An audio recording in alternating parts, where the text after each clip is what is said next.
Hello, my name is Jennifer Robinson. I'm from Hanover, Pennsylvania. My Irish story is around 1802. We have Bridget Brabazan. And Bridget was married to Edward Neary, and about 1846 they decided to head towards the United States. In 1847 they left early in the year. They brought along Bridget's father, John Brabazan.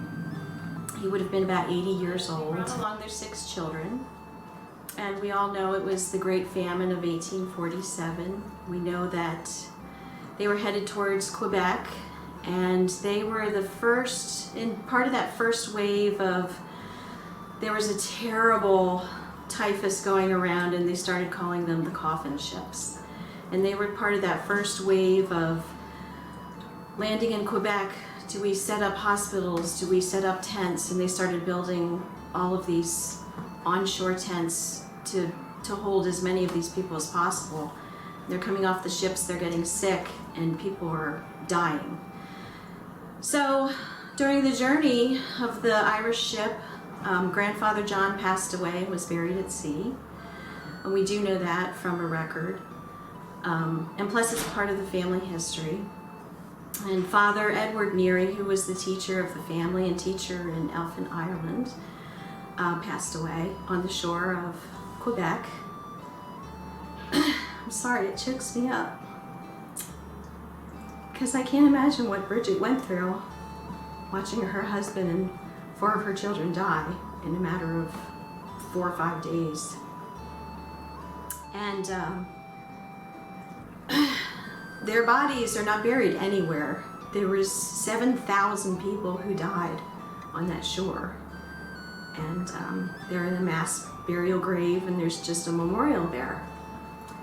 But we know that Bridget and her 2 children survived, and they went to Gouverneur, St. Lawrence County, New York. Bridget lived another 30 years. She was about 88 when she died. Her photo, though, when I look at it, kind of haunts me. I can't imagine what she went through. Just looking at her, what she went through, what she lost. So it reminds me. And it reminds me of my family, my mom reminding me of Irish St. Patrick's Day every year, which I never really paid attention to. So we know that they went to St. Lawrence County, and also Jane, who was the daughter who lived, she survived, and she also married another Irish person from the McCabe family, who was also from Elphin, Ireland, who also immigrated the same year. I don't know enough about his history or his family, but I do know about mine. Son Edward grew up to be a judge in St. Lawrence County, and he went on to have 2 grown children himself who had families and were the descendants. So Edward Neary grew up and became a judge and a lawyer in his town. That would be Edward. And newspaper accounts say that Edward, when he would speak from his judge's bench, would have that distinct Irish voice. He wouldn't talk down to people, but he liked to use that Irish tone. I do know that all of the photographs that I have of Edward have lots of family around him. And this would be Edward's house. It's a cabin he built in the Adirondacks, and he named it after Elphin, the town he came from. But it's very interesting to me that to see him with so much family around, because I think from his roots, what they must have left behind and what he lost when he was a child, that he just loved having all of these people, family members and friends, come visiting him a lot. So I think it's a testimony to whatever they must have gone through in those years. I don't have a lot of information about what they went through. We know facts, we know things from census, and we know things from newspaper accounts, which can portray a little bit more of Edward's more more of his livelihood and what he did around town and who he was hanging with and his influence in his town.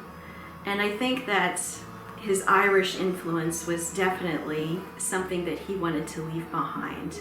And it's definitely carried on with the family. My mom was the big researcher in our family. She wrote a simple grandchildren's story about the ship's story and the voyage of the Neary family coming to the United States. And we read it every year on Thanksgiving, which I think it would be important for Edward to know and the Nearys to know that we still think about them and we still think about what they went through and what they left behind. And I hope my family gets to go see Ireland because we have roots there and our blood is there. We have people there who are family and buried there. So I'm looking forward to seeing Ireland very soon.